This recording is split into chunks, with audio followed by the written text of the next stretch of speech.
Welcome back to the Gear Obsession channel. This is your host, Fred Hart. In this episode, I will be talking about my EDC. It's not too impressive. I'm in a state that I can't carry, so don't expect to see too many firearms in this one. But before we get started, I want to go ahead and add in a couple of shout outs. So please bear with me, and if you check out these channels, I think you'd appreciate it. I think they're great channels, and they're not big channels yet, but please stop by and check them out, because personally I was very impressed. I'm sure everybody's taste is different, but give them a shot. I think you'll think they're worthy. So my first shout out goes out to GRF Cursive. I don't think you're supposed to be able to pronounce this name. If you are, you need to let me know.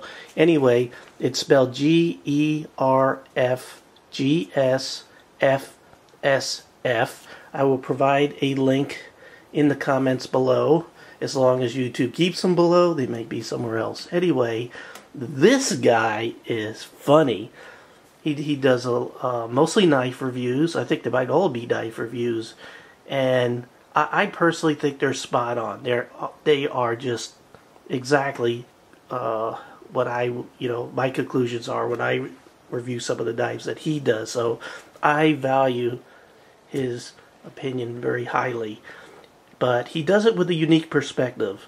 And that perspective is, I just woke up, I'm picking my ass, I'm blowing, or sucking his daughter, blowing his nose.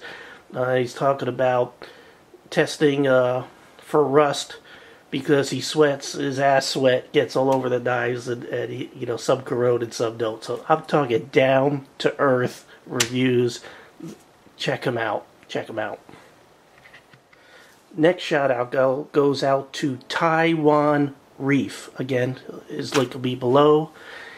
He immediately responded with a video response to my video to join the Second Amendment Foundation. And I'll tell you, I value this so highly that someone immediately, he wants to support and defend our rights as much as I do. So that warrants me to, just give him a shout out. He's also an NRA member. And on top of it, that aside, great videos on some great guns. Check him out. I think you'll find his reviews outstanding. And last shout out goes out to EEPR5's Toy Box. And EEPR5 is the channel name. And you know the guy who is with me on some of the videos when I'm out at the range shooting? This is his channel. And he said he doesn't mind if I sort of advertise it a little bit, so I wanted to go ahead and give a shout out. He's just getting started. Has about 3 uploads right now, and he's quickly picking it up. He definitely speaks better than I do. He's trying to get the video things worked out a little bit. He's working strictly with Linux, so he doesn't have the advantage of iMovie on the Mac like I do, so his job is like 3 times harder, trying to use the tools that he has, but still producing pretty damn good videos, and has 3 there. Please check it out, EEPR5, and you might even hear me yakking in the background on 1 or 2 of them. So let's get on to my EDC. The most important part, or probably the most interesting part, is my knife, which I've done a review on, and that's the Delica 4. There it is. Traditional looking Spyderco. Here's my watch. It is a Casio G-Shock, and this one is solar recharge, has solar panels up there, and it also gets a time synchronization via radio from an atomic clock. So it's always charged up, it always knows what time it is, and it's built like a rock. These G-Shocks last forever. I've never had one die. I mean, I replace them because they might get scratched up or whatever, but they never stop working. So these G-Shocks, I think they're around $50 to $70. Casio. Let's see. Because I'm blind without these glasses, and I don't have prescription sunglasses, I bought these advanced UV protection solar shields as seen on TV. Old people glasses that fit over your other glasses, except they don't look like complete dorkiness, but they're close. So I wear those. My cell phone is a iPhone 3GS, and it is in a OtterBox case. Looks pretty tactical, huh?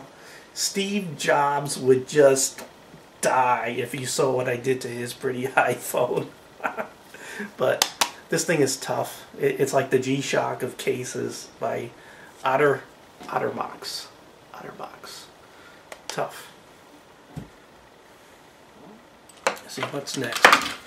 Oh, because I have to go on my military base, and they deal with CAC cards, common access cards. I keep them in this case that locks up. Makes it watertight, so if it starts raining and I'm running from the car to the parking lot, I don't go worry about them getting wet. And last are my keys. Now I have it where some of these keys separate from each other. I just press this little thingy in like that, and they separate. And I have them separate because when I get out of my car, when I leave the car, when I go to the mailbox with this key, and I can leave those in the ignition. I also have a flashlight, a very unique flashlight on this key ring. It's by iNova. It's called the micro flashlight. And what's neat is, one, it's bright, one, it's dim, once again, it's strobes. And I'll let you take a good close look at it. It's very bright, but it's very small, and it does have a replaceable battery. You could make it out there. And it fits on a key ring really nice. It's not really large. A lot of these small flashlights, they just don't do good on a key ring. This one does. So really, that's really my everyday carry. Now, when I go to work, this is the bag where I carry all my junk to work.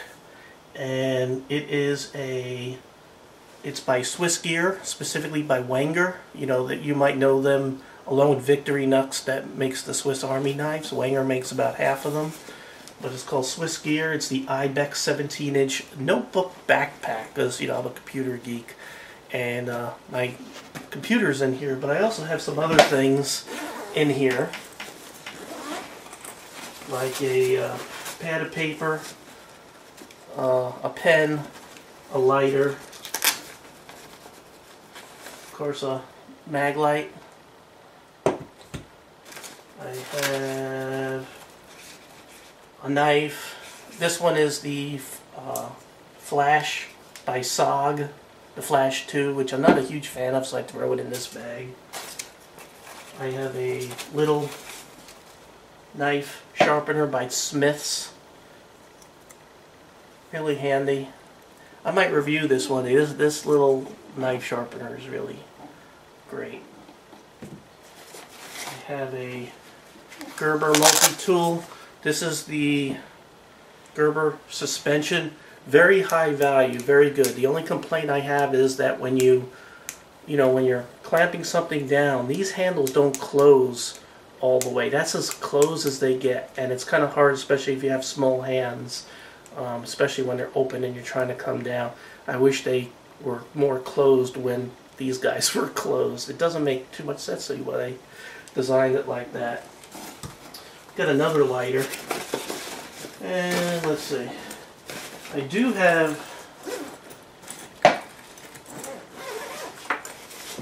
also a first aid kit, a very large first aid kit by Lifeline. It's got a lot of junk in it. I have a couple of bottles of water, and then everything else will vary. This is a partially bug out bag, partial work bag. You know, it's sort of a half and half thing, and it's a work in progress. When I get it all nailed down, I might do a review on it. So that's the Obsession Channel's EDC. And please visit those channels that I did shout outs for. I think you'd find them very entertaining, very informative, good channels that are just coming up, in my opinion. You know, they have maybe a couple of hundred subscribers right now, and nothing would tickle me more than for you to flood them with subscriptions. So again, thank you very much for stopping by the Gear Obsession channel. I appreciate each and every one of you, and I hope you have a great evening. Welcome back to the Gear Obsession channel. This is your host, Fred Hart, and in this episode. Stop!